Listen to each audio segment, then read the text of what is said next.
I'm 42. To say that I tried for too long is an understatement.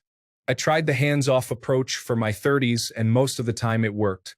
However, as I've been learning about my codependency and trying to heal from the trauma that woman has wrought across my life, I've been much more upfront on calling her out on her bullcrap. I was patient. I wouldn't back down anymore, and I'd often find myself feeling absolute pleasure at seeing her flying off in a narcissistic rage over me being able to beat her at her own game. Fun for a while, right? But I realized these talks and texts we had were coming at a price to my mental well-being. Sometimes I admit she'd get me. As a mom, she knew what buttons she could push to really get a rise out of me. I was trying to work on myself and started debating if no contact would be the best choice. That's when it happened. The thing that sent me over the edge was an old tea kettle. Backstory. I moved back to my hometown after my grandmother's health was starting to go downhill to take care of her. As she was a former nursing home certified nursing assistant, I always promised my nanny I wouldn't ever let her waste away in one of those facilities. But with the move came drawbacks. My once flourishing career was gone, and I was starting over at a smaller facility with much less money. In my mind, it was more than worth the price of being able to take care of my grandmother. However, I would have to move in with my grandmother in her home, and as I've said, my mother is a narc. I wasn't crazy about this idea as I knew my grandmother only had a lifetime estate on the original posterity. My mother would inherit, and I knew it would be hell. Before that, though, I got 4 more amazing years with the woman who actually loved me and supported me, even through all the pain my mother inflicted upon me. Q2 when my grandmother finally passed. My mom sweeps into the home and starts to lay down rules, and what I needed to do to stay in her home. Keep in mind, I had done all the upkeep to the house for the last 4 years. I paid for everything and never asked her for one damn dime of money. I know there's always a price when you ask that woman for help. So instead of bowing down and paying her rent to live in the house she wasn't even going to use, I made plans. I informed her no, that won't be happening, and let her know of my plans to move. To say she tried every which way she could to prevent my moving is an understatement. From trying to drum up new things I owed her money for, to dangling the carrot of signing the house into my name, to letting other family members know if they helped me move she'd never forgive them. I was 39. That's how controlling this woman tried to be. However, I just kept my nose down, packed all my things, moved absolutely everything I owned by myself, and took off in a U-Haul not even a month later. After my grandmother had passed, I did try harder in an effort to keep a relationship with my mother. I should have known better, but I told myself, one more time, if she can't play nice, then I'm going to cut this out of my life for good. It didn't take but 5 months for me to be completely done. Since moving, my aunt made a group chat for us and my mother, mostly to keep up with our day-to-day lives. Funny memes, just checking up on me and just wanting to know how my new home was. My mother would always say condescending things about my new place, but I would let it slide and remind her that I would have been more than happy to live in her home had she not tried to pull what she pulled. That only made her say that I was ungrateful for her not having charged me rent for the years that I lived there taking care of her mother and working full-time. Keep in mind, my mother remarried a doctor and took every penny of inheritance my grandfather left me. To say she's rather well off is no exaggeration. She's just that greedy. But back to my story. 5 months in, my mother starts texting the group chat that I took off with items of hers from the house.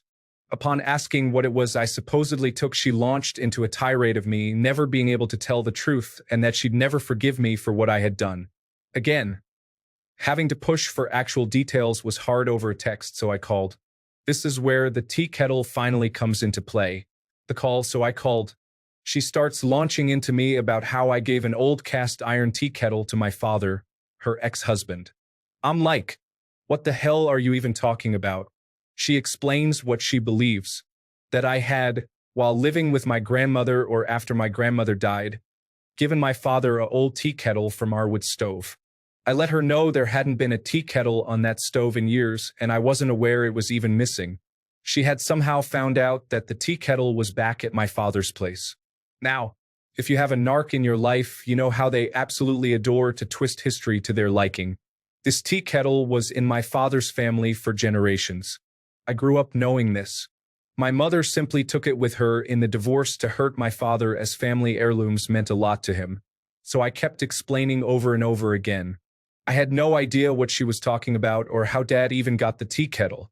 After screeching at me for a while, I finally told her that I wasn't entertaining this notion of hers. I would call my father myself to figure out what had happened. She said I'd better fucking get the tea kettle back or there'd be hell to pay. The truth, so called my good old dad. Now my father isn't perfect. He's been pretty damn good to me, especially after all the shit my mother put him and I through together. From using me to emotionally blackmail him, and intentionally sabotaging our relationship wherever she could. AKA, he knows she's a covert narcissist because he was married to her. So when I call him, he answers with, "Hi, is this about the tea kettle?" I laugh and say bingo. He then explains while my grandmother was alive, she felt bad that my mother had taken the tea kettle from him during the divorce and left it at her home. My grandmother's house, after I moved back in, my father started to come visit us. He always loved my nanny, and she adored him as a son-in-law. They reconnected and he helped us a lot while she was still alive. He'd even visit when I wasn't at home sometimes. He said he noticed the tea kettle but never said anything about it to her until she brought it up one day. She told him to please take it back. She knew it was his and she didn't think my mom even remembered having took it, as she took almost everything from his house when they divorced. He was very grateful, of course, and took back the family tea kettle. Fast forward to years later when my father was talking to a buddy about their divorces and he was admitting that he finally got something back from her, even if it took almost 20 years. They had a laugh, but the friend's now ex-girlfriend was charmed by my mother and told her about the tea kettle being with my father. Boom. She called him and started calling him a thief and that he knew that tea kettle was her family's and had never been his. He just called her on her bullshit and said, well, hell, even if it didn't say my family name on it, possession is September 10th of the law, blah, blah. And on no uncertain terms let her know that she would not be getting it back as it was his in the first place. She was livid, and of course he was amused as she asked how the hell he got it in the first place. He explained my grandmother having gave it to him, but for some reason she fixated on it being my fault. I had to have been the one to give it back to him. I was the one who gave her family's tea kettle to her ex. Tiring story, isn't it? No, unnecessary and draining. Thinking that was when I realized I was done. The emancipation. So having got the full story from my father, I was texting to my aunt and mother in our group chat and telling them. My mother continued to call me a dirty liar and nasty comments in the group chat in front of my aunt. Now I am the most patient and understanding person. So while I really hate how my mother treated me, I would never call her out in front of anyone. I would always argue and debate behind closed doors and alone, as I didn't want to, number one, bring anyone else into the mess that was her abuse, and number two, she was still my mother and I didn't want to embarrass her in front of anyone. I don't know what it was about this tea kettle that finally broke me, but it was the catalyst. But there were other things that made the tea kettle incident explode. While I had moved, my mother was still intent on having me move back into her home so I could take care of it until I inherit it from her one day. Yeah, right. So I tested her on this a few weeks before the tea kettle incident. If I wanted to move back, her conditions were that I would only have access to one bedroom. There's 3, but she and her husband are hoarders. By the way, his touch in this was allowing me to have access to the communal areas of the house. Isn't that so kind to allow me 1 bathroom and access to the kitchen and living room? They're a match made in hell. The reason I'd only have access to 1 bedroom was they miraculously put their home on the market and it was going to be sold. They were going to move from a 3-story mansion to a 3-bedroom cabin. So that's the reason she couldn't put the house in my name right away. It'd have to wait until they bought a new house. They would live in the cabin with me while the new home was being built and their old home sold. This is beyond insane, but this is how her mind works. I then told her no thanks. I'm very happy spending way more money being in a thriving city and having my own home with 3 bedrooms. However, it struck me. My mother likes to lie. A lot. So much so that over the course of years I was doing the hands-off approach. I would record what she'd say and replay it to myself to remind me that I wasn't insane. Because as I'm sure many of you know, gaslighting is a hell of a drug. This house lie was another provable story. There would be evidence if it was on the market. One of my buddies who grew up with me is a real estate agent. He hates my mother because of how my mother treated his mom, so he gladly helped me look at all the listings from as far back as a year ago. Supposedly, she had put her house up for sale about a month ago. He couldn't find anything about it. It's listed as not for sale anywhere, even as of today's writing. So, boom, more concrete evidence of her lying. I had recorded the conversation with her and her husband without her knowing it. Don't worry, I live in a one-party state. Because again, nothing comes without terms and conditions, and she likes to rewrite history. Back to the Future. I had recorded this conversation. I thought it's about time that I do something different. If I'm thinking about going no contact, I might as well go out in a blazing ball of righteous hellfire, right? While she was attempting to humiliate me in front of my aunt again, I spoke to my aunt in a separate message. I'm sorry if you are going to be upset with me, but this has been 41 years in the making and I'm done. She called me worried and I told her the truth. Finally, I let someone else hear the lies she told me. And in the group text, I posted the real estate listings and how their home was not listed for sale anywhere. My mother started to go into panic mode and was telling more lies about how it's not up yet because it was so new. I let her know that was a lie too, as it had been quite some time since she said she listed it. My aunt gasped, seeing her floundering for an explanation in the chat.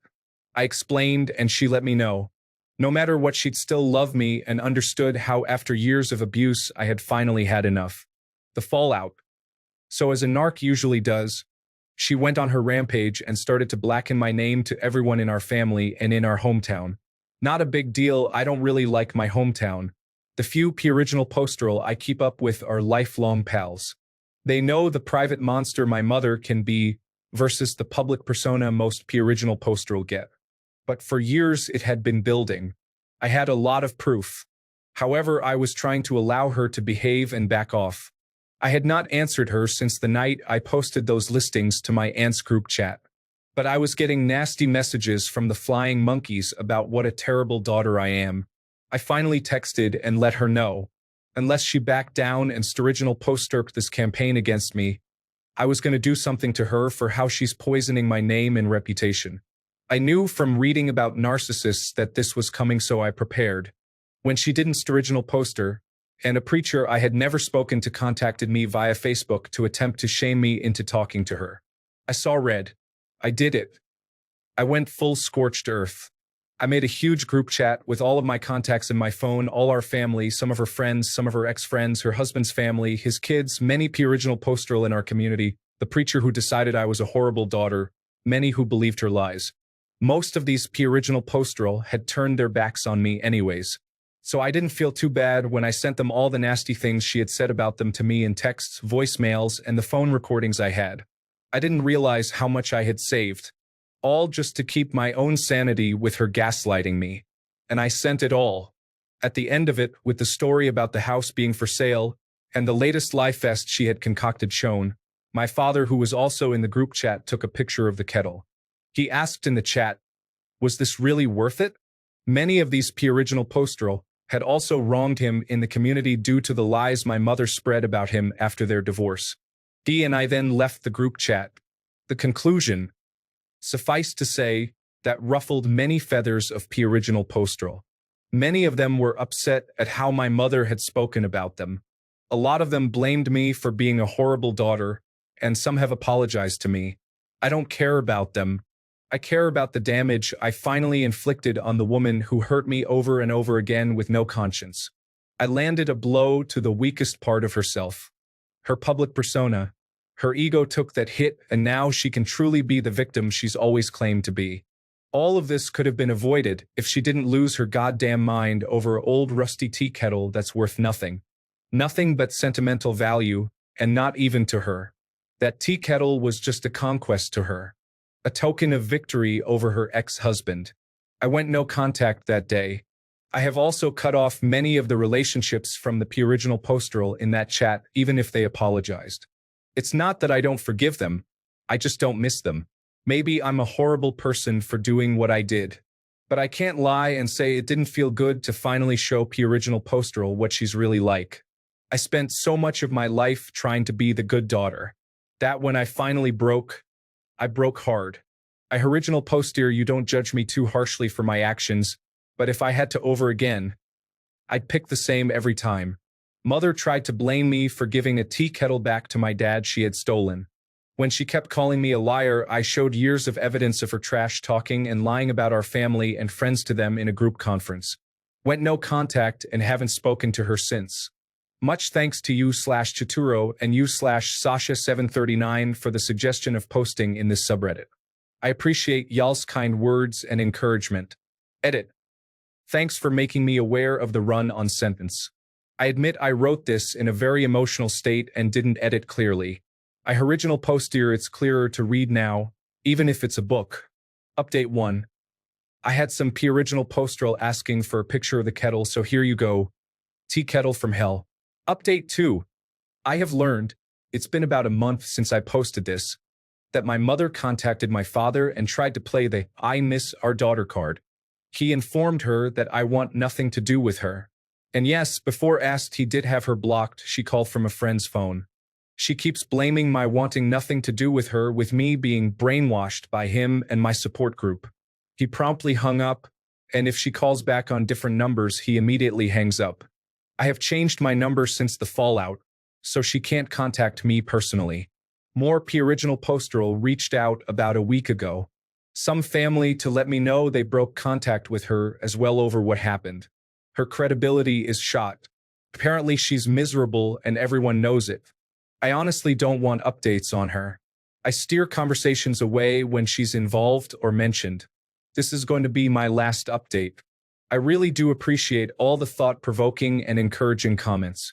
They made me laugh, some made me cry, but all words were appreciated. I have a mother-in-law just like this who treats my wife the same. I would love to do something like this, but I'm told that's just helping her borderline personality disorder. Love this. Sounds like she's a gem. I Original Poster, your wife is okay though. Being beat down like that constantly gets to you after so long. I don't think my mother is borderline personality disorder. Definitely a covert narc though. I've been told through the grapevine that this has utterly devastated her. It makes me both happy and sad at the same time. Judge you, Original Poster? Oh my no. I celebrate you for being willing to put your horror of a mother in her place. You did it right. She's a monster and you deserved better your whole life. Please accept a big hug and an atta girl. Thanks so much for the hugs and non-judgmental tone. I admit I flipped Original Poster on how I feel about it, from relief to guilt. But honestly, I'd do it again. Long time coming from my end, I feel.